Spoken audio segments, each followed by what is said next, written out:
Bueno, gracias por eh, aceptar la recuperación hoy de clase de costos y presupuestos hoy jueves en la noche.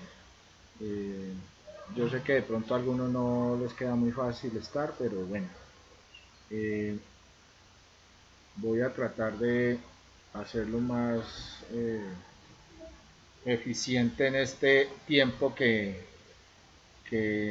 vamos a trabajar. Entonces, la idea hoy es trabajar un poquito sobre elementos que tienen que ver con la construcción y con el presupuesto. Entonces vamos a empezar a revisar unos elementos que son importantes para nuestro proceso de construcción. Entonces vamos a compartir pantalla.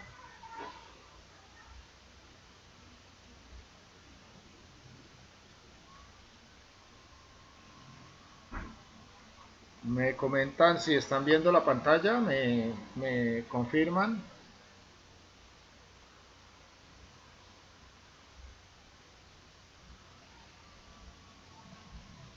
Listo, gracias.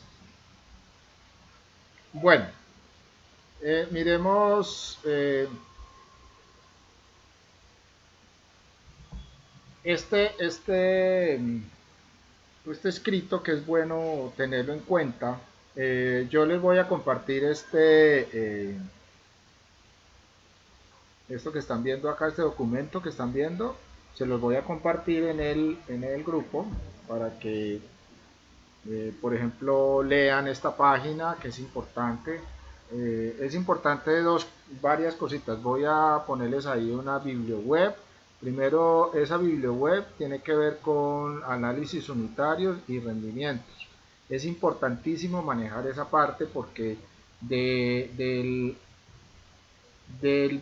buen uso de ese tipo de trabajo, que es los rendimientos y el análisis unitario, eh, si yo tengo una cuantificación clara en nuestro proceso de presupuesto, pues voy a obtener unos presupuestos muy más exactos.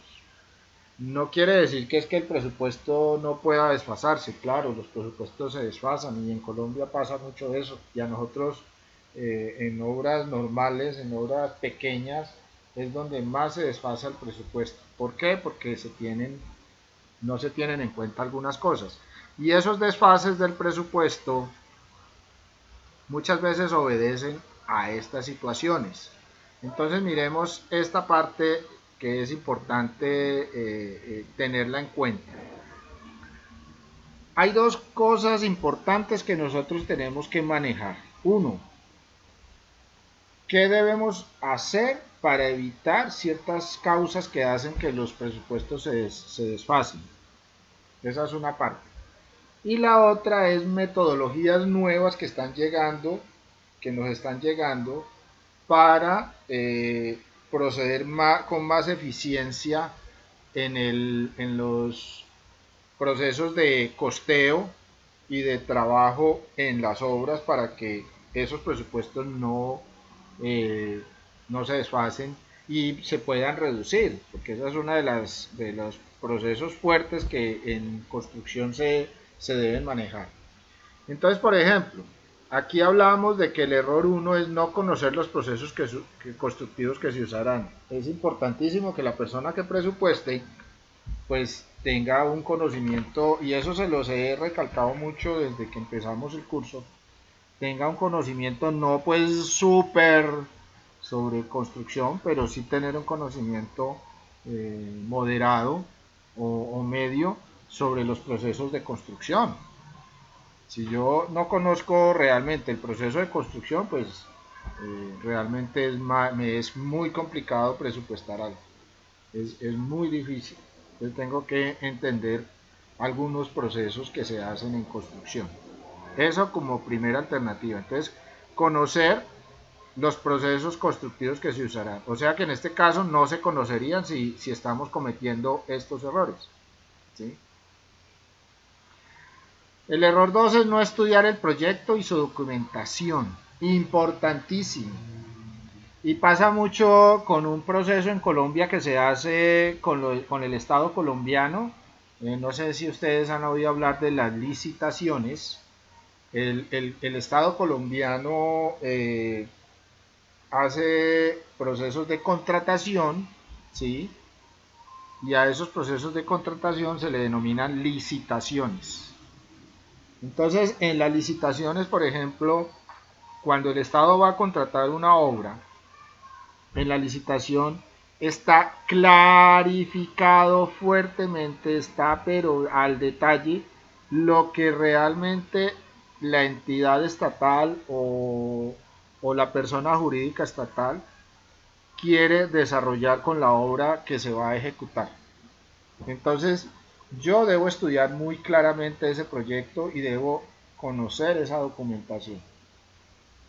Ese es otro proceso que debe ser. Por ejemplo, otra situación, si yo no estoy contratando con el Estado, estoy contratando con un cliente natural, ¿sí? Con un privado, lo más seguro es que yo deba tener unos planos a mano, por lo menos tener unos planos a mano, por lo menos saber la capacidad financiera que tiene ese cliente. Si yo no conozco la capacidad financiera, muchas veces pasa que se me puede traspapelar el proyecto porque desconozco esa parte. Entonces no es tampoco decirle, bueno, usted cuánto gana ni nada de eso, no. Es saber con qué presupuesto cuenta exactamente para desarrollar la obra y hasta dónde puede llegar ese presupuesto. O sea, lo que él como recurso tiene para desarrollar el presupuesto o para desarrollar la obra como tal. Entonces yo debo conocer esa parte de documentación del cliente cuando yo lo hago con otro par. ¿Sí? No conocer las unidades de medida en cada rubro. Ojo, muy claro. Hablábamos de las cantidades, hablábamos de la parte eh, de de la tabla de conversión de medidas. Sí, nosotros hicimos un proceso inicial donde conseguíamos algunas tablas.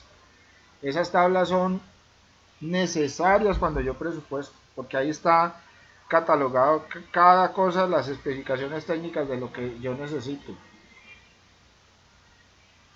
Error número 4, no medir con exactitud. Claro, si yo me voy a hacer un levantamiento del proceso donde necesito generar un presupuesto, lo más lógico es que yo mida bien, o sea, utilice herramientas útiles para hacer ese proceso. Pues están las cintas métricas y está el metro, el famoso flexómetro que se llama metro, que lo llaman metro, pero que es un flexómetro y, y, y, y con eso puedo hacerlo. Pero, por ejemplo, voy a poner aquí un ejemplo sencillo. Miremos aquí en flexómetro. Una cosa sencillita.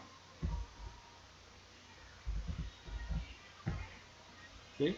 Miremos un flexómetro. Un flexómetro es este que usted lo conoce. ¿Sí? Pero les voy a ser claros. Uno cuando va a ir a medir una obra, usted no puede tener un flexómetro menor a 5 metros. Si usted va y hace la medición con un flexómetro de 3 metros, está tomando mal las medidas. ¿Por qué? Porque es que el flexómetro no le da la capacidad total para hacer, por ejemplo, espacios más grandes a 3 metros. Si usted va a medir una pared y la pared mide 3,50, el flexómetro no le alcanza. Y entonces a usted ¿qué le toca hacer? Le toca hacer una rayita y a partir de esa rayita tomar la otra medida. Adicionalmente, las alturas. Un flexómetro de 3 metros no le ayuda con la altura porque muchas veces las alturas son de 2,50, por ejemplo en clima cálido son de 2,50 y el flexómetro a los 2,50 ya se está terminando, entonces sacarlo es muy complicado.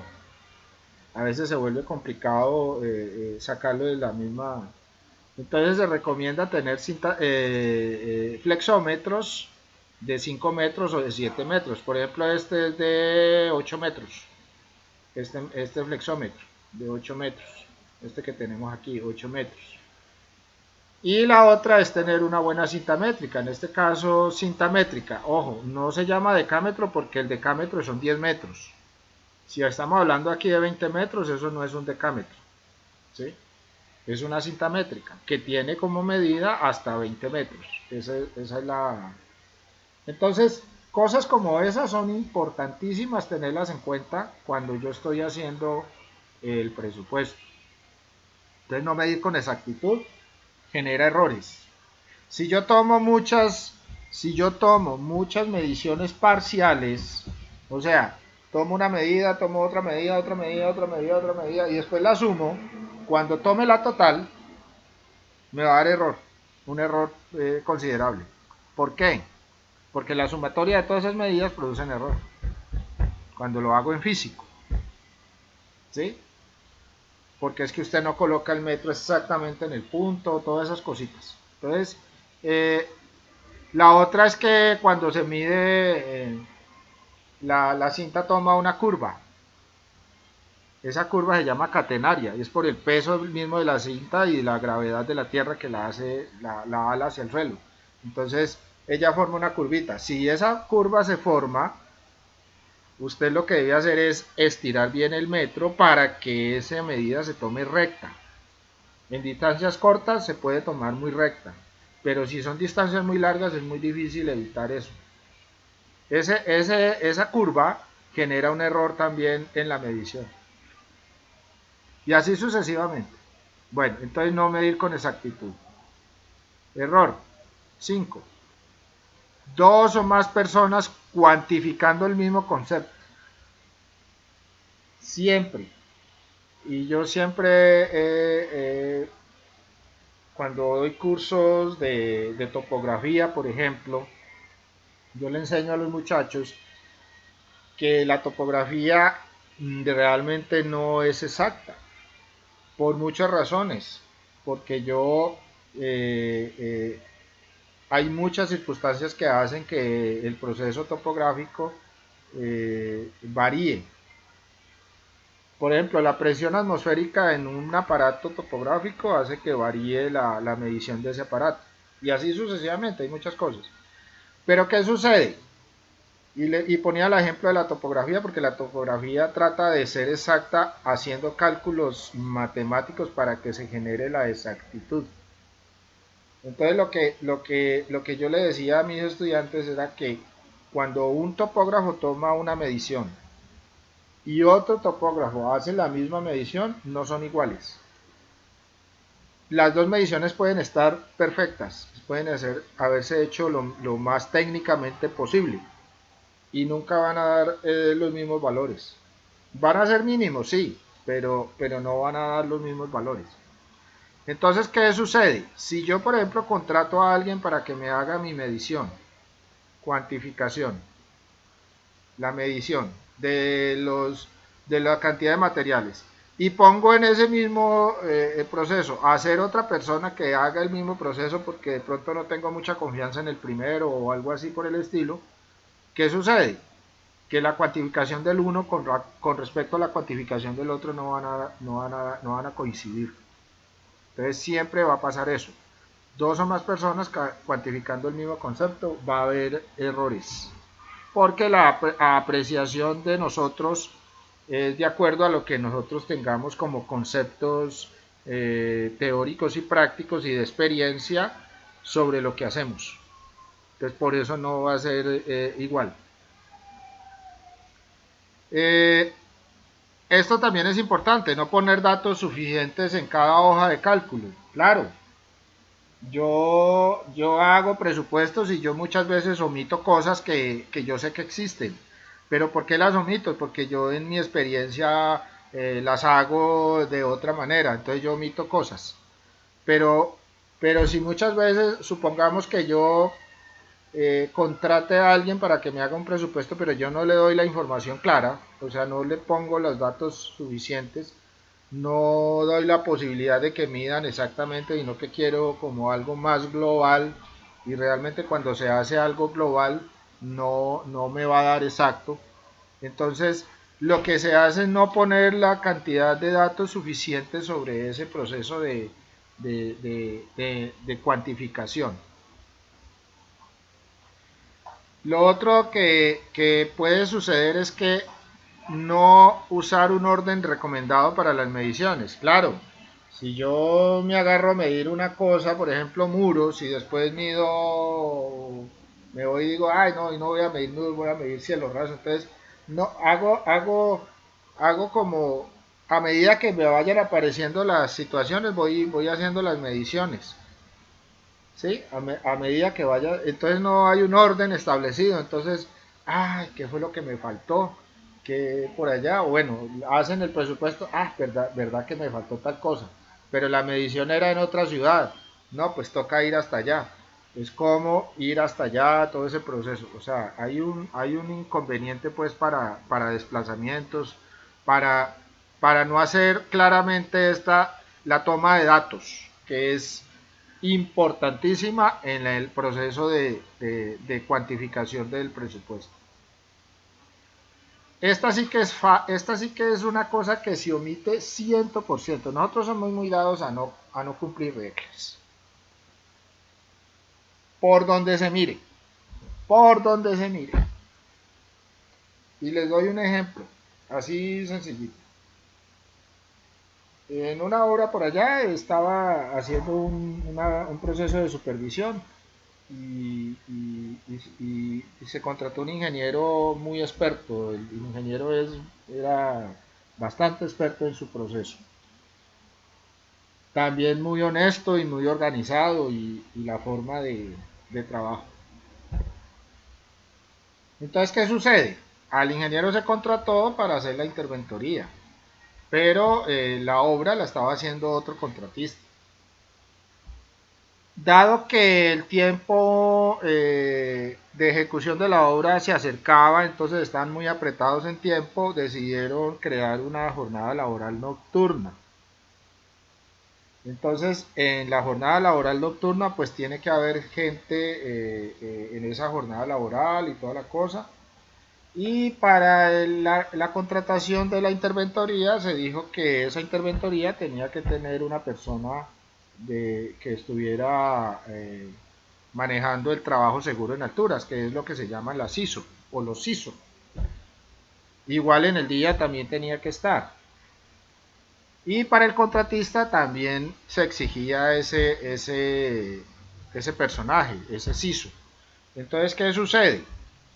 Que cuando se creó la jornada laboral de la noche, entonces el ingeniero me llamó y me dijo, oiga, ¿será que hay posibilidades de que más bien en la noche no se use sino un solo CISO, no se utilicen los dos? Que puede ser el mío o el de contratista. ¿Para qué? Para evitarnos ese pago adicional. Entonces, mire, la norma dice que siempre debe haber CISO tanto en la interventoría como en el del... Eso dice la norma. Y si se hizo, por ejemplo, un proceso licitatorio, como les digo yo, que es una entidad del Estado, esa entidad debe velar porque se cumplan las normas como son establecidas ante la ley. Si ocurre algún evento, ¿quién paga los platos rotos? Pues los mismos contratistas y interventores y de ahí para arriba los que estén dedicados al proceso de la obra. Entonces, si yo conozco la norma, pero no la ejecuto, no la cumplo, y eso sucede mucho. Y si ustedes quieren saber si no se cumple la norma, recorren la ciudad y se van a ver, sobre todo en la parte de construcción. Colombia tiene un sistema para mitigar los procesos que tengan que ver con los desastres naturales con respecto a terremotos. Y para mitigar eso utiliza la parte que se llama la NSR 10, o sea, la norma sismorresistente. Si todos construyéramos con la norma sismorresistente, sería mejor dicho, fenomenal. Pero si uno ve el proceso que ven en los barrios o digamos en casas sencillas, mucho de lo que hacen en construcción no cumple con esas normas. ¿Y por qué no cumple? Porque la gente se salta las cosas. Por rapidez, por tiempo, por dinero, por todo lo... Pueden haber razones de última generación. O sea, todo lo que haya, hay razones. Si usted se pone a revisar por qué no se hace, razones sobran. Todas las razones habidas y por haber. Entonces, una es porque yo no conozco las normas. Una razón de la situación es porque yo no conozco la norma. Entonces, como no conozco la norma, no la aplico. Y lo más seguro es que cuando se haga un proceso, entonces debo conocer las normas. Debo saber, por ejemplo, en el municipio qué rige para construir de tal manera o qué no rige. Supongamos que yo no la cumplí por desconocimiento. A mí en algún momento me va a llegar la autoridad, posiblemente, pueda que sí, pueda que no, pero puede llegar la autoridad competente y decirme, vea, usted está incumpliendo, usted debe modificar, ¿Y eso qué me cuesta? Me cuesta, muchas veces cuesta el dinero y el tiempo y todo el recurso que yo invertí, materiales y todo, en el proceso que empecé a hacer, que no estaba acorde a esa norma. Entonces es fundamental si yo desconozco la norma, posiblemente incurra en gastos innecesarios. ¿Sí? Eso es lo que va a suceder, lo más seguro.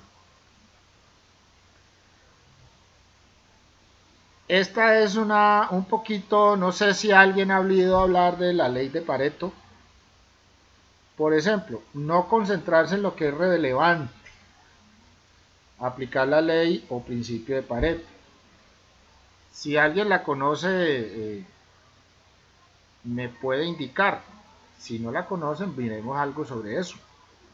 Entonces,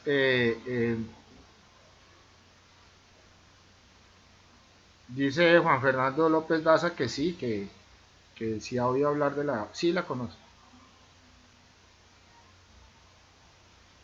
Joan Sebastián Velasco Sánchez dice, sí señor, el topógrafo siempre maneja un margen de error. A uno le exigen un máximo de error, bien sea en metros o en segundos. Perdón, en milímetros, sí. Sí, Joan Sebastián, hay algo importante y es que los aparatos también tienen unos márgenes de errores, ¿sí? Es lo que se llaman los niveles de precisión. Entonces, cuando yo tengo en cuenta esos niveles de precisión del aparato que estoy utilizando para topografía, lo más seguro es que mi precisión mejore, ¿sí? Porque voy a tener en cuenta eso. Gracias por el aporte. Para los que no conocen un poco sobre la ley de Pareto, sobre el principio, yo no lo hablo tanto de la ley porque no sé si eso es tan ley, lo llama la ley, pero es mejor hablar como del principio de Pareto. Entonces, el principio de Pareto dice lo siguiente. Aquí puede ver algo sobre eso. ¿Sí? Dice, o la regla de Pareto nos dice que para diversos casos el 80% de las consecuencias proviene del 20% de las causas. Y aquí algunos enunciados. Por ejemplo, el 80% del éxito proviene del 20% de tu esfuerzo. Es una forma de ver eso. El 80% de tu ingreso proviene del 20% de tu esfuerzo. Y póngase en analizar y sí. El 80% de los ingresos se generan con el 20% de los clientes. Por ejemplo, si un... Y no nos admitamos mentiras algo, muchachos. Nosotros, aunque estamos elaborando un proceso técnico, estamos vendiendo un producto. Y ese producto, lo que estamos haciéndolo es entregándoselo a un cliente. Y ese cliente va a estar de acuerdo con ese producto que yo le entrego o no va a estar de acuerdo con el producto que yo le entrego. Entre mejor calidad yo le ponga a mi producto, pues mucho mejor los clientes van a abordar mi producto y van a seguir demandando el producto que yo genero. El 80% de las ventas se generan por el 20% de los productos. ¿Qué quiere decir esto? Que en un supermercado, por ejemplo, de todos los productos que hay unos productos que son los fuertes. Y eso ocurre, eso es una cosa impresionante en las ventas. El 20% de los productos realmente son los que mueven casi todo el proceso. Los otros se tienen porque pues la gente también tiene que ver esos otros que están allí. Pero como se dice, el 80% de esas ventas que hace el supermercado se genera por el 20% de los productos. Ojo, eso es muy claro. Pero bueno, aquí les estoy mostrando qué es la ley de Pareto o el principio de Pareto. ¿Cómo podríamos nosotros llevar eso al, a la construcción? Aquí les muestro algunos ejemplos. Esto no es de construcción, pero ejemplos de lo que es el principio de Pareto. El 80% de los programas que tienes en el ordenador los utiliza el 20% de las veces. ¡Ja! Esa es buena. ¿Cuántos programas tiene instalado usted en su equipo? En el computador que está viendo esta clase. Póngase a revisar. ¿Y cuántos realmente utiliza? Otro ejemplo facilito y que de pronto está ahí y no le he leído. Si usted tiene televisión por cable y a usted el cable le dice, le damos 180 canales. ¿Usted cuántos canales normalmente ve de esa televisión? Usted de esos 180 canales no ve sino el 20% de los canales, los que le gustan. Y aquí hay algo bien interesante. Por ejemplo, el 80% del contenido de una conversación de chat por internet contiene el 20% de la información útil que conversan. Bien interesante esa parte. El 80% de las noticias en televisión, radio y periódicos son negativas, el 20% son positivas. Si usted se pone a ver un noticiero, lo más seguro es que hablen de que mataron, de que robaron, de que asaltaron, de que atracaron, de que... ¿Sí? ¿Eso es positivo? No es positivo. Pero si un científico como la Caleña, que en este momento está en la NASA, o otro personaje colombiano que esté en otra parte, hace algo, lo más seguro es que eso lo pasen un momentico y no más, o posiblemente lo pasen una vez a la semana y ya se acabó. Pero el resto, de qué nos sirve? No nos sirve casi de nada. Y así, las canciones, por ejemplo, en la radio. Usted pone radio a escuchar música. Y a usted le gustan unas canciones. A usted le gusta esa emisora porque el 20% de las canciones que ponen, ese 20% son las que a usted le gustan. Pero el 80% ni le para bola. Usted lo deja ahí para que haga bulla. Entonces, esa parte es bien interesante lo que es. Joan Sebastián me dice, no solo la calidad, ya que puede tener problemas legales y hasta perder la licencia. Claro, perfecto. Eso es un gran aporte. Si alguno de ustedes en este proceso es profesional o es técnico, tecnólogo, tiene tarjeta profesional, usted está poniendo en riesgo su tarjeta profesional por el hecho de no cumplir una norma. Y le pueden suspender su licencia. ¿Y qué sucede? Que no puede ejercer su profesión. Eso es terrible. Eso es terrible.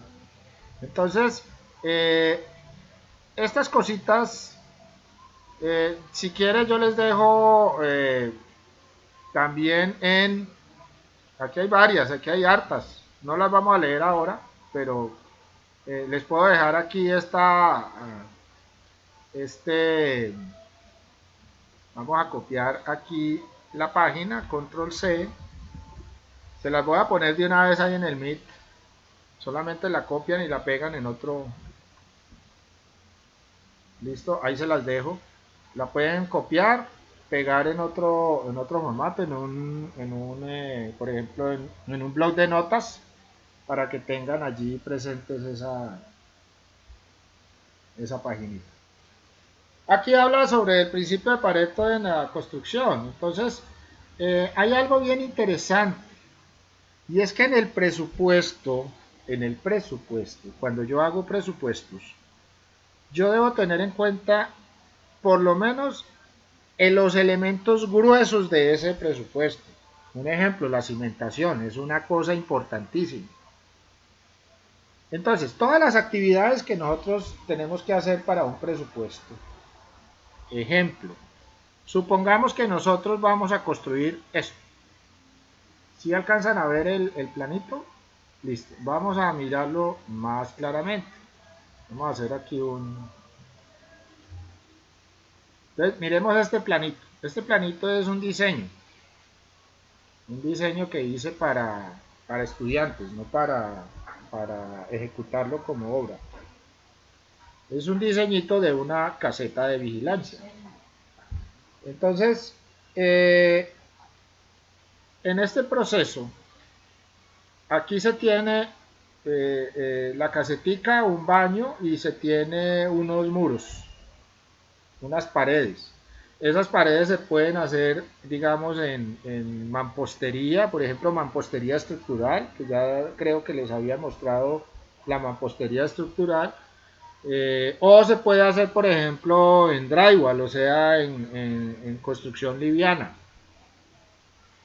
Entonces es con panel, puede ser panel, bueno, panel yeso no tanto, de pronto panel yeso lo usamos para otras cosas, pues en el interior se puede usar, pero en el baño no se puede usar el panel yeso. Entonces se usaría, por ejemplo, superboard, ¿sí? O placas de fibrocemento, más bien, placa de fibrocemento, para no hablar de superboard, que superboard es lo que maneja la marca, o sea, la marca habla de superboard, ¿sí? Entonces hablamos de placas de fibrocemento que son de mejor durabilidad y tienen mayor resistencia. Entonces esas paredes las puedo hacer allí. Lo mismo si ustedes observan, aquí hay un piso en cerámica, mientras que este piso no es en cerámica, es diferente.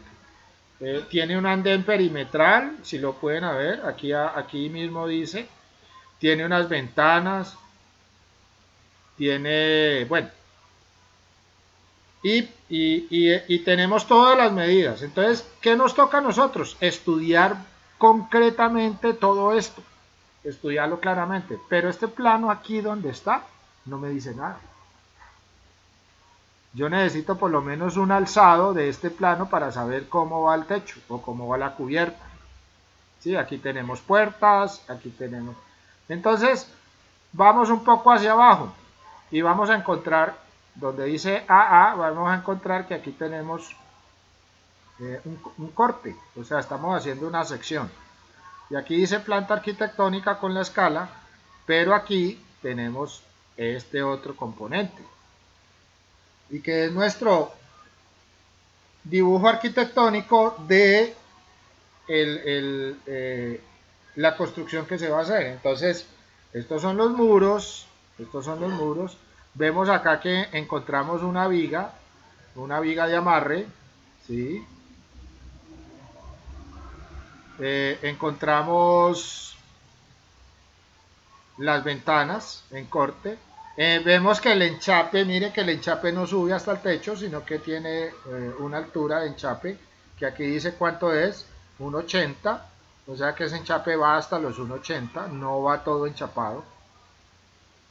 ¿Sí? Me dice que tiene una losa del andén, miren, aquí hay una losita de andén, ¿de cuánto? De 10 centímetros, bastante gruesa, ¿sí? De 10 centímetros. Tenemos un nivel 00 que es el nivel de piso, de tierra o nivel que ya hayamos definido, y sobre él estamos subiendo 10 centímetros. Tenemos un baño completamente dotado, una ventana lateral y tenemos una ventana frontal. eh, y este es nuestro, y la cubierta, esta cubierta que dice cubierta termoacústica, con una pendiente del 15%. Entonces, observemos que ahí estamos teniendo ya la información muy clara sobre nuestro proyecto y nuestro trabajo acerca de nuestro presupuesto. Ahora, aquí también encontramos otras cosas que es importante tenerlas en cuenta cuando yo voy a manejar el plano. Y es, por ejemplo, el cuadro del área. ¿Qué área estoy considerando para construcción? En este caso se están construyendo 1750 metros cuadrados, que es el área donde yo voy a construir esa caseta. O sea, tenemos un área de todo el lote de 1750 metros cuadrados, pero se van a construir 7.56 metros cuadrados. Entonces es una forma de también de yo presupuestar. Recuerden que, por ejemplo, en la losa, esta losa de piso tiene esta área, ¿sí? Toda esta área que aquí. Si yo conozco toda esa área, yo puedo, con el análisis unitario del concreto que nosotros hicimos, puedo calcular exactamente cuánto me vale a mí eso, hacer esa losa. Solamente la losa. Cuánto concreto necesito y cuánto me vale el concreto para eso. Ya los acabados, o el mejoramiento del piso, o cosas por el estilo, antes de colocar la losa, por ejemplo, yo tengo que nivelar el terreno. Tengo que hacer algunas obras adicionales como excavaciones y cosas por el estilo para poder soportar que esta losa quede bien soportada en el piso y no se vaya a fracturar. Tengo que hacer una combinación de materiales en el suelo para que esa losa quede perfectamente nivelada y se soporte adecuadamente en el suelo, en el piso, en la tierra. Entonces, eso hace que yo esté analizando claramente qué es lo que yo necesito. Aquí estas líneas de abajo muestran la tierra y esta parte, la parte superior, muestra la losa que yo estoy colocando. Entonces, tengo las áreas, ¿sí? Las áreas. ¿Qué es el área libre? Lo que me sobra con respecto a esta área del lote, ¿sí? O sea, la resta de 1750 menos 756 es el área libre. Área total construida, ¿por qué? Porque estoy construyendo toda esa área en metros cuadrados, es 17.50 metros. Pero también tengo la información de las puertas y las ventanas. ¿Cuál es, por ejemplo, la puerta 1? La puerta 1 me dice que tiene una altura de 2 metros, tiene un ancho de 0.80 y que son dos puertas. Miremos si eso es cierto acá en el plano. Entonces, miremoslo acá. Tengo la P1, miren acá este icono que aparece aquí que dice P1 me está mostrando que esa es la puerta 1. Y miremos la otra puerta que tiene, que es la del baño. También dice que es P1. Y la longitud, el ancho de la puerta es de 80 centímetros, pero ahí en el plano no me aparecen las alturas. Y aquí tampoco, aquí me aparece el ancho, pero no me aparece la altura. En el corte no me aparece la puerta porque no está cortada por la puerta, entonces el corte no se hizo por la puerta, entonces no me aparece la altura. Pero en el cuadro de puertas y ventanas sí me dice cuánto es la altura acá. En esta parte de alto, uy, pareció bien pixelado. Todavía sigue pixelado, pero bueno, bajémosle, hagámoslo más ancho para que no se vea tan pixelado. Ahí. Entonces aquí me dice que esta puerta tiene 2 metros, o sea, esas dos puerticas deben ser de 2 metros de altura y un ancho de 80 centímetros. Ya sé que las puedo mandar a fabricar o las puedo comprar aparte, no necesariamente hacerlas en obra. Sí, hay mucha cosa que puedo hacer por fuera y traerla simplemente para instalarla. Eso debo tenerlo en cuenta. Y las ventanas, miren, aquí está el cuadro de ventanas, entonces me dice que la B1 es de 1.20 por 1.30. Revisemos. Revisemos la B1, miren la B1. Esta es la puerta B1, ¿sí? La puerta B1. La puerta B1 me dice que es de 1,30 de ancho, sí, pero en el cuadro de puertas y ventanas, me dice que el ancho, que el alto es de 1,20. O sea que, ¿dónde veo eso? Lo debo ver en el corte. Miremoslo a ver si aparece en el corte. Acá. Sí, la ventana 1, miren acá el icono que me está mostrando esa ventana, me está diciendo que esta ventana es de 1,20. Lo mismo la otra, pero aquí en el corte no se colocan mediciones horizontales. Entonces, ¿dónde está la medición de esta ventana en el ancho? Está en la planta, o sea, acá. Dice que es de 61 y la de allá es de 1 metro. O sea, la que estamos viendo en el corte es de 1 metro. Aquí tenemos otra ventana, miren. Si yo viera solamente este plano con el corte, yo diría, ah, no, aquí en el baño hay una puerta de 90 centímetros. ¿Por cuánto? Ah, no, es que casi todas tienen 1,20 de altura. Ah, entonces esta también tiene 1,20. Revisemos. Entonces, vamos al cuadro de áreas y esa es la puerta esa es la ventana 4. Y vemos acá la ventana 4. Y la ventana 4 me dice que es de altura 50 centímetros. Ojo, las demás son de 1,20 y esta es de 50 centímetros. ¿Por cuánto? Por 90, que ya lo vimos en la planta. Entonces miren lo efectivo que es cuando yo reviso bien toda la información que trae el plano. No solamente mirar la planta, es mirar todo Entonces, si yo le voy a hacer un presupuesto a esto, y a mí me dicen, ¿qué información me falta? La información que me falta es, ¿qué tipo de paredes se van a usar? Si van a ser en muro, o, por ejemplo, mampostería estructural, o la pared va a ser en liviana, en seco. Eso podría ser, ¿no es cierto? Entonces aquí tendría que, con el cliente, determinar eso. ¿Qué tipo de pared voy a utilizar? Esa es una. ¿Qué otra información necesito?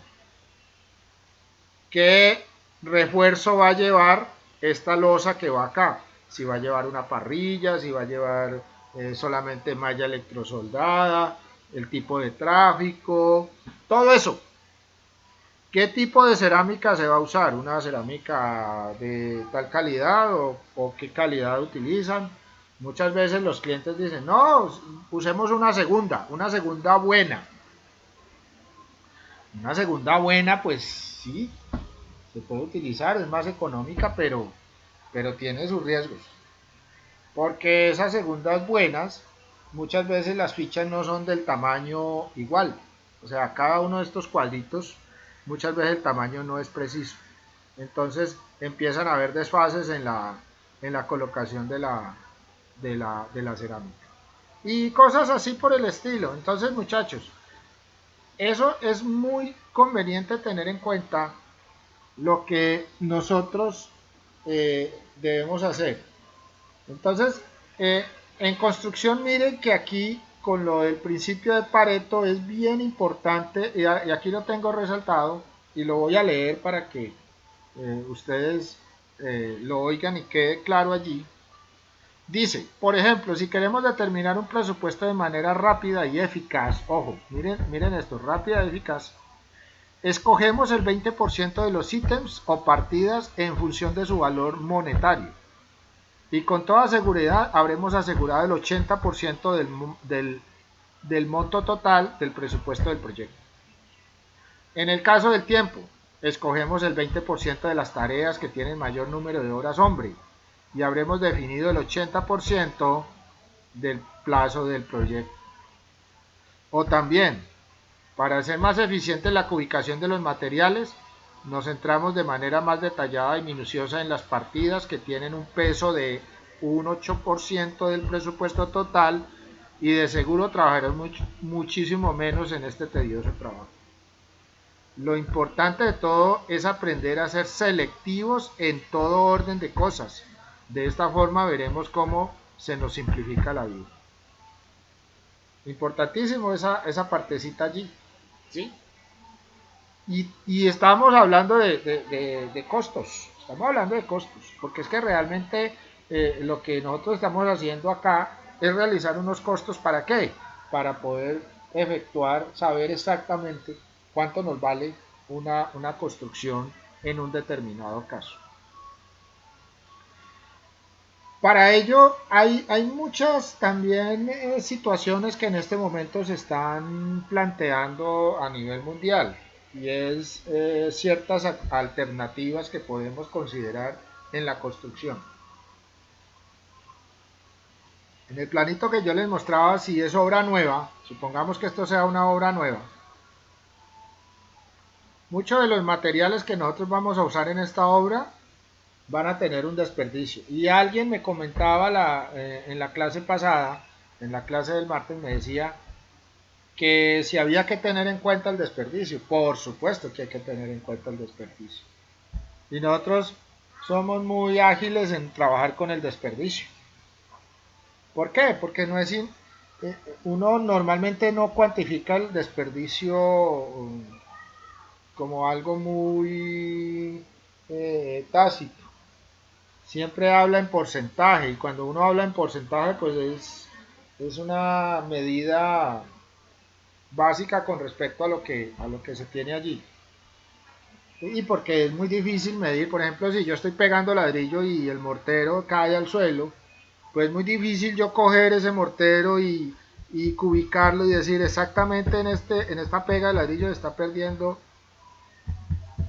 tanto en metros cúbicos de mortero. Es muy difícil coger eso. Pero si yo le aplico un porcentaje, puedo llegar a una exactitud muy buena sobre el proceso de cuantificación de ese imprevisto o de ese desperdicio que se tiene allí en el proceso. Entonces,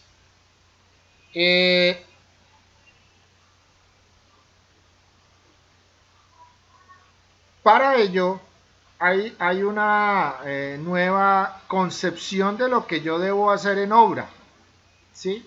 Y no sé si han oído hablar de esta situación, de Lean Construction, o el proceso Lean, ¿sí? La Lean Construction. No sé si han oído hablar de Lean Construction.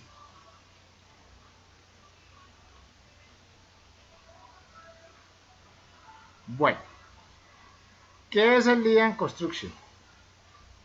Jonathan me dice no, profe, listo. Entonces, ¿qué es el Lean Construction? Daniel también dice ni idea. Qué bueno, porque vamos a aprender algo sobre Lean Construction. Entonces, Lean Construction es una nueva tendencia que hay ahora mundial con respecto a las construcciones. Cuando nosotros estábamos hablando de costos y presupuestos, no solamente es números, no es saber exactamente cuantificar y proceder con los números. También tengo que tener en cuenta qué es lo que voy a hacer con esas actividades que yo estoy trabajando en mi construcción. Entonces, dice, el principio básico de Lean Construction es reducir al máximo posible el tiempo invertido en actividades que no le agregan valor al producto final. Es decir, las pérdidas. Y lo que estaba hablando yo del desperdicio. El significado de pérdidas es muy sencillo. Es simplemente el tiempo dedicado por un individuo a actividades que el cliente del proyecto no está dispuesto a pagar. Algunos ejemplos de pérdidas en actividades de construcción son las siguientes. Entonces, por ejemplo, ahí hablan de tiempos, pero también están las pérdidas por material. O sea, no necesariamente tiene que ser tiempo, es los dos combinados. O sea, lo que es el desperdicio de material y lo que es el tiempo que se utiliza para la ejecución de la construcción. Entonces ustedes pueden haber ya leído allí, por ejemplo, esperas por faltas de equipos, ocurre mucho. Herramientas o materiales. Espera debido a actividades previas que no se han terminado o están mal ejecutadas. Eso sí que sucede en obra. Están haciendo algo y y después llega el interventor o viene el ingeniero supervisor o viene el supervisor de obra y dice, jue madre, eso no era así, hermano. Eso hay que hacerlo de esta manera. Entonces, ¿qué pasó? Pues no se dañó nada porque posiblemente no se haya desperdiciado allí, digamos, el proceso como tal, pero sí se perdió tiempo y posiblemente en algún momento se perdió dinero, por ese tiempo se pierde dinero, y también se perdió, digamos, avance de obra, que es importantísimo en el proceso de ejecución. Entonces, cuando están mal ejecutadas, pues hay que repetirlas. A mí me pasó una vez en una obra aquí en Cali, estábamos trabajando, yo era supervisor de obra de un edificio de 20 pisos y en el séptimo piso ya se llevaban más o menos, sí, se llevaban 7 pisos, estaban construyendo el octavo piso y habían fundido una columna central que tenía más o menos un espesor de 1 metro por 1,50, más o menos era el espesor de la columna, que era un edificio grande. Y esa columna, cuando la fundieron pongamos ayer, y cuando se regresó en la mañana, revisamos la columna y nos dimos cuenta que el hierro que le habían colocado a la columna no era el que especificaban los planos, el acero. ¿Qué determinación se tomó? Demoler la columna. Una columna de casi 3 metros de altura por 1,50 por 1. Imagine cuántos metros cúbicos de concreto habían ahí. Entonces tocó empezar a bolearle a una columna de esas con concretos especiales, porque no son concretos normales. Por ejemplo, ese que hicimos de fabricación de concreto, ese no sirve para esa columna. Son concretos de 4000 y de pronto con aditivos para mejorar digamos, el secado, el curado, el endurecimiento, la resistencia, todo eso. Entonces, se demolió la columna. ¿Y cuánto se demoraron demoliéndola? Se demoraron 2 días. Con 2 operarios, con machines, con martillos neumáticos, boleándole a eso, porque eso ya se había endurecido a una forma que él no tenía la dureza que debía tener, pero al otro día ya tenía una dureza bastante fuerte. Entonces, ¿qué sucedió ahí? Pues un trabajo mal ejecutado. Un trabajo mal ejecutado. Esperas por falta de la correcta instrucción para realizar un trabajo. Eso también pasa mucho. Eso sí que sucede porque se dice, no, se va a hacer una pared allí, pero nadie toma la determinación de qué tipo de pared, cómo va a ser, que si va a ser así, que si va a ser así. El ingeniero dice una cosa, el maestro dice otra, el cliente no lo hemos visto porque el cliente anda perdido. El interventor dice, no, eso hay que hacerlo lo más rápido posible. Bueno,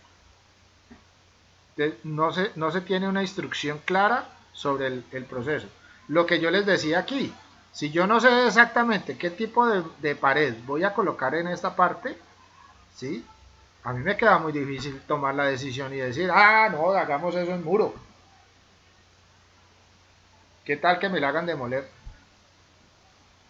¿Sucede? Entonces, no se toma la instrucción, no se da una correcta instrucción para realizar el trabajo. Tiempo ocioso debido a la actitud del trabajador, del trabajo, ¿sí? Sobrepoblación en el sitio de trabajo también. Muchas veces arremolinan todos los trabajos en el mismo sitio y ninguno puede hacer nada porque se cruzan. Hay cruces de actividades. Entonces necesito pintar esta viga metálica, pero el soldador todavía está soldando, está poniendo puntos. Entonces el pintor no puede hacer nada, pero le dijeron, no, tiene que ir a pintarla, no, pero es que ahí está todavía trabajando. No, él ya va a terminar. Y mientras termina, ¿qué pasa? Entonces esta parte también es importantísima. Desplazamientos innecesarios debido a falta de recursos e inadecuada planeación del sitio de trabajo. Claro, una cosa que sucede mucho y es que, por ejemplo, se va a pegar ladrillo en un muro, se tiene los metros lineales para pegar el muro, y resulta que para poder hacer el mortero, tienen que ir por allá, quién sabe a dónde, a recoger la arena, y después ir a otro sitio a recoger el cemento, para poder desplazar eso al sitio donde se va a construir el muro. Entonces, ¿qué se debiera haber hecho? Si esa actividad estaba planeada,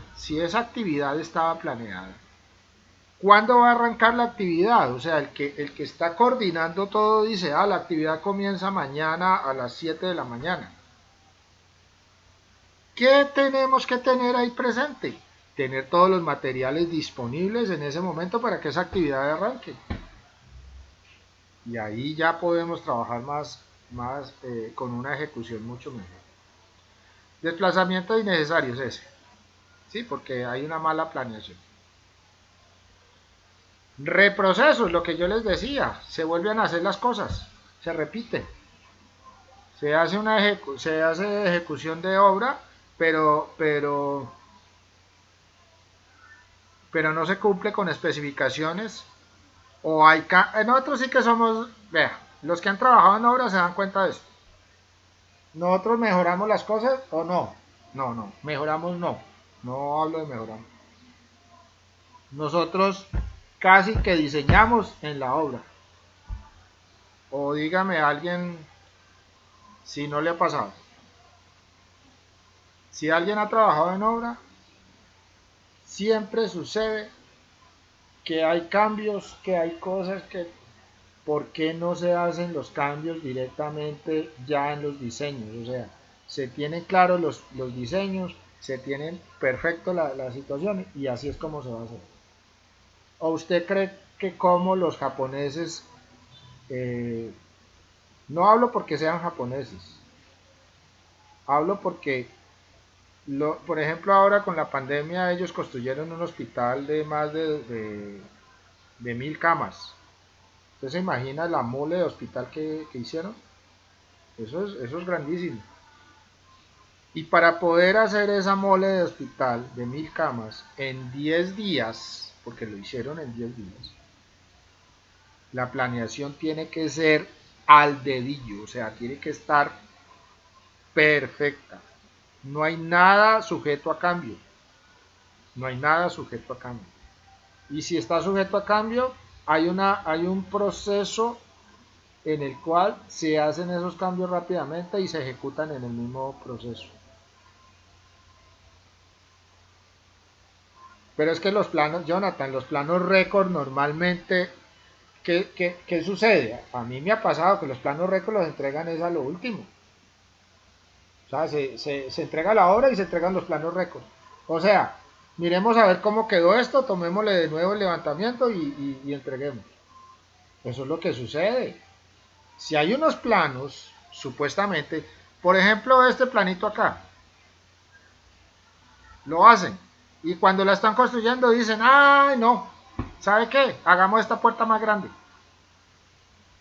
O hagamos esta ventana más grande. Para que el vigilante pueda, yo no sé qué, mejor dicho, para que el vigilante salte por ahí y se vaya más bien en vez de usar la puerta. Es una exageración, pero mire, esta ahorita tan pequeña puede estar sujeta a cambios en el mismo proceso.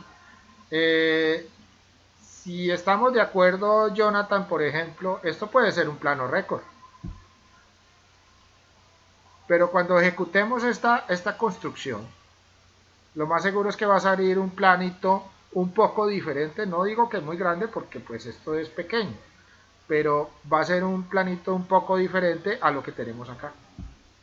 ¿Por qué? Porque en la construcción hubo que hacer cada cosa, ¿sí? O posiblemente las especificaciones técnicas cambiaron, también pasa eso. Entonces, eh, eh, lo del presupuesto récord, pues ya es cuando uno hace el famoso balance de obra, pero eso ya no es presupuesto, eso es lo que realmente costó. Y esa ejecución normalmente en el balance de obra es porque se pone de acuerdo el contratista con el interventor o con los supervisores para decir, ah, bueno, en esta, pero no es que nos pongamos de acuerdo para el chanchullo, ojo, ojo, ojo, ojo, que muchas veces cuando uno habla de ponerse de acuerdo, se habla de eso, no, no, se ponen de acuerdo para qué, para decir, ah, bueno, no se ejecutó esta actividad, ¿cuánto cuesta esa actividad? Vale tanto. Entonces esa actividad que vale tanto la podemos considerar en otra actividad que esa no la hicimos, pero podemos hacer esta que nos queda faltando o podemos aumentar dentro de lo contratado, podemos hacer esto adicional, hacer adicionales. Entonces eso es balancear el proyecto, el presupuesto, perdón, sí, el costo de la obra, es balancear, balanceamos lo que no se ejecutó contra lo que se ejecutó. Y eso que no se ejecutó, ¿cuánto cuesta? ¿Y cuánto me cuesta? ¿Cuántas actividades adicionales las podemos manejar? Porque el presupuesto es fijo, es exacto. Ahora, para un cliente privado, lo más seguro, o sea, para una persona natural, pues lo más seguro es que esas actividades que no se ejecutaron va a ser costos menores para él. Pero en una licitación, por ejemplo, con el gobierno, el presupuesto es el presupuesto, hay que ejecutarlo completo. El presupuesto es, si una obra cuesta 10 millones de pesos, hay que ejecutar 10 millones de pesos. No puede sobrar, porque si sobra, algo pasó. ¿Qué pasó? No se colocaron los materiales adecuados, no se hicieron ciertas cosas que se contrataron y no se ejecutaron. Ahí la cosa se pone complicada. Con el Estado yo no puedo ni salir debiéndole ni salir que me deba. Nada. Si, si, si la obra costó más de lo que se presupuestó, tuve un error yo o tuve un error en el proceso licitatorio y yo soy el que asumo ese costo. O si alguien ha participado en licitaciones se da cuenta de esa situación. Ahora, puede pasar. Sí, claro, Santiago. Eh, los famosos otros síes. El otro sí es las adiciones al contrato. Pero tenga en cuenta que las adiciones al contrato se hacen porque son cosas que en su momento, en el estudio previo de la licitación, cuando se hicieron los estudios previos, no se tomaron en cuenta o se desestimaron o no se tenían presentes por alguna razón. Un ejemplo les voy a dar. En otra obra que estuve, eh, cuando se hizo todo el proceso de ejecución de la obra, de toda la ejecución del presupuesto, se había determinado ya el presupuesto general, completo. Y había una actividad que era la instalación de un transformador para ese complejo. ¿Qué sucedió? El transformador se calculó perfectamente, cumplía con todas las especificaciones, la actividad estaba bien hecha y todo estaba claramente organizado. Cuando se fue a solicitar el permiso o la licencia o la solicitud de poder instalar ese transformador, había una norma que había cambiado en ese mismo instante. ¿Y qué sucedió? La empresa de energía eléctrica de ese municipio no dejó instalar ese transformador. Y, y, y nos mandó una resolución donde decía que para el efecto de la obra que estábamos haciendo teníamos que utilizar otro tipo de transformador. Y ese transformador costaba mucho más del que se había presupuestado. Entonces, ¿qué pasó?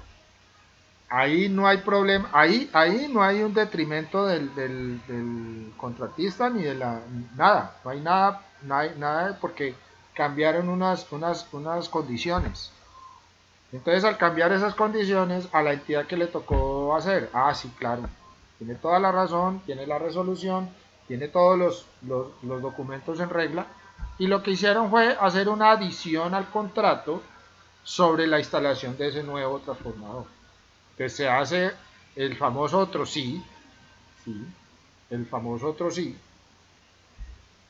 se hace teniendo en cuenta que son situaciones que no se han podido manejar dentro de toda la ejecución del contrato. Son inmanejables por muchas razones.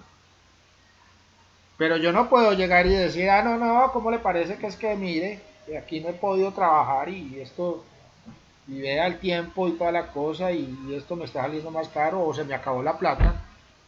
Eso no puedo yo llegar y decirle a una ente del Estado, a una entidad del Estado, llegar con un argumento así. Porque primero está la capacidad de pago, perdón, la capacidad financiera que le estudiaron a usted para poder ejecutar la obra. Entonces, en ese caso, por ejemplo, sí se firmó el otro sí, se generó, pero con respecto al transformador nuevo, se hizo la adición al contrato y se ejecutó. Ahora, ¿qué sucede?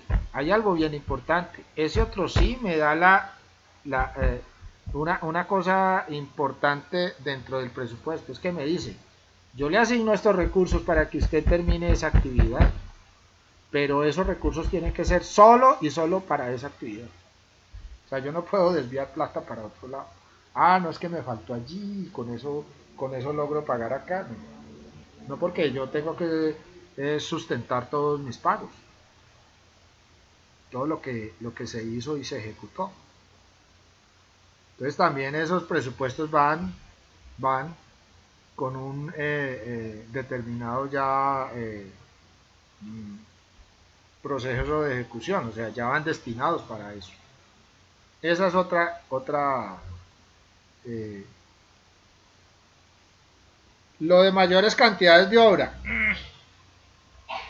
Venga, ahí hay una buena cosa. Otro ejemplo que me sucedió. El contratista contrata por metro cuadrado una obra. Hace la contratación por metro cuadrado. Listo, no hay ningún problema. Se generan algunos APUs de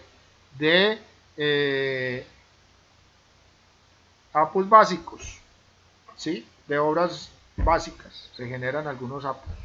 Pero no se genera APUs para todo porque se contrató por metro cuadrado. Es raro, hay entidades que trabajan así, no trabajan por ejemplo con precios de las gobernaciones ni nada por el estilo, sino que trabajan con sus propios procesos de ejecución de obra. Entonces se hace por metro cuadrado. El contratista ve los metros cuadrados, ve la cantidad de dinero asignada como presupuesto, perdón, como valor para la ejecución de la obra y dice, no, yo con esa plata puedo hacer más y genera mayores cantidades de obra. Y de hecho generó mayores cantidades de obra. ¿Qué sucedió? Bueno, se pagó todo el contrato, se liquidó y el contratista aduce que a él le tocó hacer mayores cantidades de obra y que va a demandar a la entidad. Entonces el interventor lo que dijo es, claro, usted tiene todo el derecho. Pero ¿dónde está consignado todo eso? En los comités de obra. Un comité de obra es cuando se reúnen todos ellos y se ponen de acuerdo en ciertas y se generan unas actas. Y esas actas entonces definen claramente qué son las cosas que se cambian o se hacen dentro del proceso de obra. Y en el comité de obra, en uno de los comités de obra se habló precisamente del proceso donde él se comprometía a hacer esos metros cuadrados de más. Entonces, realmente ante las entidades del Estado o cuando genero licitaciones, que la licitación es importante manejarla, es conocer también un poquito acerca de eso, o sea, qué son las licitaciones. Yo por aquí tengo un documento, vamos a ver si lo encuentro, que ustedes también debieran tener, sí, aquí tengo, licitaciones con el Estado colombiano. Entonces, si quieren les comparto también este documentico, ¿sí? Este documento les muestra claramente qué son eh, las licitaciones con el Estado, o sea, la contratación con el Estado colombiano. Cuando uno va a hacer un contrato con el Estado, entonces muchas veces las entidades estatales generan ese proceso de contratación por medio de una licitación. Esto más que todo se hace con el Estado, pero en algunos casos los entes privados también a veces, empresas grandes pueden hacerlo. En empresas grandes se llaman más que licitaciones, se llaman concursos, ¿sí? Como entrar a concursar con respecto a una ejecución de algo. Entonces aquí hay algunas páginas, por ejemplo esta página nos muestra algunas cosas, dice cómo es los 5 pasos de las licitaciones, ¿sí? Por ejemplo acá en esta página, esa es del Estado,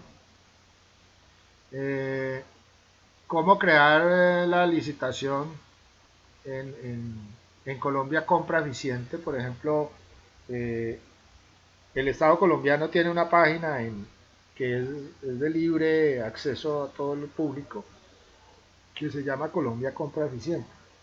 Y Colombia Compra Eficiente lo que hace es recibir las propuestas de los proveedores. O sea, ¿quién es el proveedor? Yo cuando licito con el Estado entro a ser un proveedor del Estado. Le estoy prestando un servicio, le estoy prestando un proceso, bueno, cualquier cosa. Le estoy dando un producto. ¿Sí? Le estoy, por ejemplo, se necesitan insumos para oficinas, entonces eso es una forma de compra que hace el Estado. Y el Estado entonces compra esos insumos para oficinas, se calcula cuántos se van a necesitar en el año o en un determinado tiempo y se abre una licitación. Entonces entran los proponentes a decir, bueno, yo le proveo de lapiceros, de papel, de, de tintas, bueno, de todo lo que sea necesario para la oficina. Entonces se hace una compra completa, no se van comprando lapiceritos. Entonces, por ejemplo, las cajas menores ya desaparecieron, casi que han desaparecido en toda parte. Entonces, ya no hay cajas menores, porque antes había lo que se denominaba la caja menor, que era donde había una cantidad de dinero y entonces se necesitaba, que necesitamos un borrador, bueno, vaya a la caja menor, pida que, y entonces iban y compraban el borrador y entonces traían la factura. Eso es más o menos lo que sucede. Ahora no, ahora se hace directamente con una licitación por compra de todos los insumos que sean necesarios en el. Entonces el proveedor se compromete a entregar eso a medida que se van necesitando. Eso se hace de esa manera, a medida que se van necesitando. No es que me llegue a mí los borradores de todo el año, ni no. El proveedor va entregando esos insumos, los va entregando a medida que se van necesitando. Entonces, aquí van a encontrar algo importante. Hay otra página en Colombia que se llama el SECOP. El SECOP es ya donde las licitaciones se ejecutan, o sea, ya donde el proceso de licitación ya entra en proceso de ejecución. Entonces ahí se suben los documentos pertinentes para esa ejecución, desde que se hace la evaluación de los proponentes. O sea, yo como proponente, a mí me evalúan. Entonces, en la licitación, ¿cómo funciona? La entidad genera unos estudios previos. Esos estudios previos genera el pliego de condiciones. ¿Sí? Genera el pliego de condiciones. Entonces, el pliego de condiciones es lo que se va a hacer. Y tiene toda la legalidad, las normas, todo lo necesario para ejecución de ese contrato. todo está allí. Todo está consignado allí. Lo que no diga esos pliegos de condiciones no lo debo hacer. ¿Sí? Lo que no diga. Y lo que dice, todo lo tengo que hacer. Entonces ya cuando se abre la licitación, entonces se pone en conocimiento de toda la gente, de las personas que quieran participar, el pliego de condiciones. El pliego de condiciones está, y se va a ejecutar de esta manera, y el tiempo es tanto, y la plata es tanta. O sea, el Estado colombiano, o sea, la entidad del Estado, lo que hace es decir, bueno, para esta ejecución de esta obra tenemos este presupuesto. Y entonces ellos ponen como primer planteamiento el presupuesto. Este valor es el que vamos a ejecutar. Y ya los proponentes, o sea, las personas que interesadas, pueden ser personas naturales, pueden ser empresas o pueden ser uniones temporales. Yo me puedo aliar con otros ingenieros, otras personas y hacer una unión temporal que se puede registrar en Cámara de Comercio. Las uniones temporales son empresas que se generan para hacer ejecución de obras o ejecución de contratos con el Estado colombiano. Entonces aquí van a encontrar una serie de videos que le pueden ayudar para su conocimiento. Esto lo pongo yo aquí como para que comprendan un poquito más los alcances de lo que hace uno cuando presupuesta. ¿Sí? Porque todos estos procesos conllevan un presupuesto. Y ese presupuesto debe ser ajustado, debe ser organizado, debe ser con todas las características que se deben manejar para el proceso de contratación. Como les digo, no es solamente hacer allí el cálculo de los números y me dio tanto y ese es el valor. Eso no es todo eso. Es más la ejecución de todo lo que yo voy a hacer en obra y realmente cómo lo voy a ejecutar. Les voy a compartir también este documento para que ustedes lo tengan presente, para que lo estudien. Los que quieran profundizar en este campo lo pueden hacer y tener presente procesos de este tipo.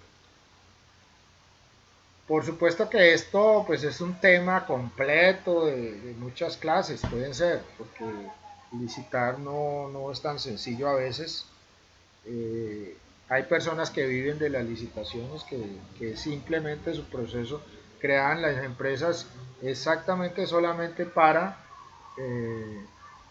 concursar en licitaciones, estar pendiente, la revisan en Colombia, compras Vicente, revisan, sí, tal parte están necesitando esto, entonces van y presentan su propuesta. De todas las propuestas que presentan se ganan 2, 3, 4, no se ganan todas. Lo mismo la ley de Pareto. O sea, pueden tener el 100% de participaciones y de esas el 80% no se ejecutan y las otras 20% sí se ejecutan. Vuelve el principio de Pareto. Bueno, señores, si hay alguna pregunta, los escucho.